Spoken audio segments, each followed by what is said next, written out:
respected clergy of the Madras Diocese, respected members of the Madras Diocesan Council, respected people of God of the Madras Diocese, I greet you all in the precious name of our Lord and Savior, Jesus Christ, the head of the Church.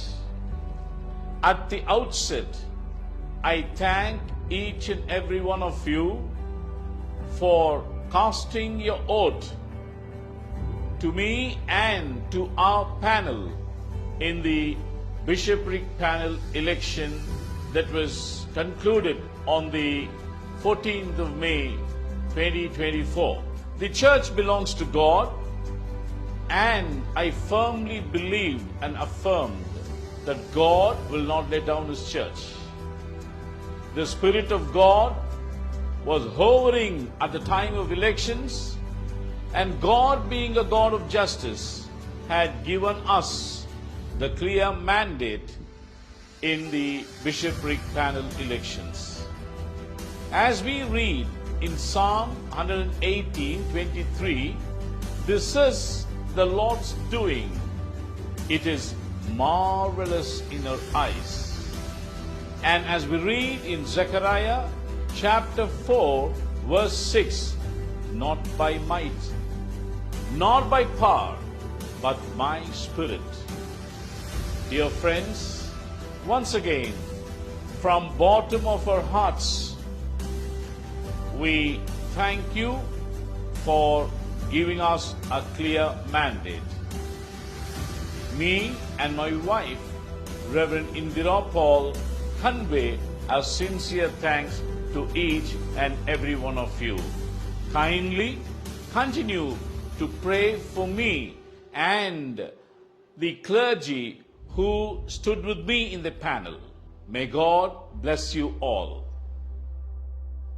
அன்பிற்குரிய சென்னை பேராய ஆயர் பெருமக்களே, சென்னை பேராய மாமன்ற உறுப்பினர்களே, சென்னை பேராயத்தின் இறைமக்களே, திருச்சபையின் நாயகராம் ஆண்டவராகிய இயேசு கிறிஸ்துவின் வழியாக உங்கள் அனைவருக்கும் என் வாழ்த்துக்களை தெரிவிக்கின்றேன்.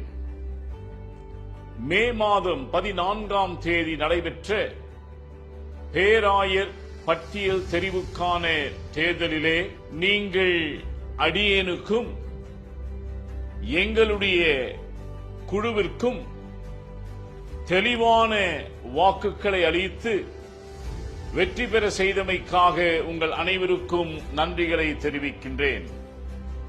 இதற்காக நிறைய பேர் உங்கள் முழங்காலில் நின்று ஜெபித்தீர்கள்.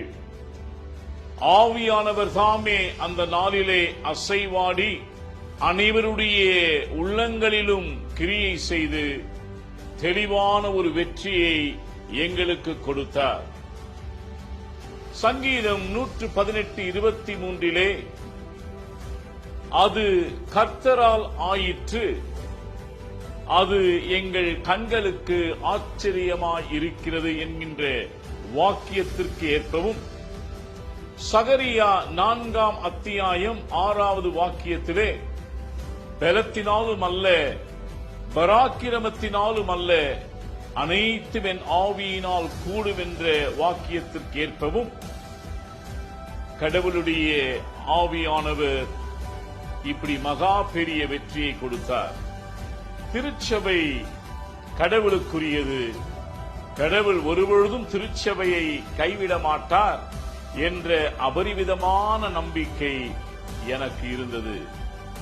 நீதி செய்கின்ற கடவுள் அன்றைக்கு நீதியை வழங்கினார். எனவே அனைத்து மக்களுக்கும் எனது சார்பிலும் என்னுடைய மனைவி அருட்திரு இந்திரா பால் அவர்களின் சார்பிலும் என்னோடு இணைந்து எங்கள் பேனலிலே போட்டியிட்ட அனைத்து ஆயர்களின் சார்பிலும் உங்கள் அனைவருக்கும் என்னுடைய மனமார்ந்த நன்றிகளை நான் உங்களுக்கு ஏறெடுக்கின்றேன். கடவுள் உங்களை ஆசிர்வதிப்பாராக.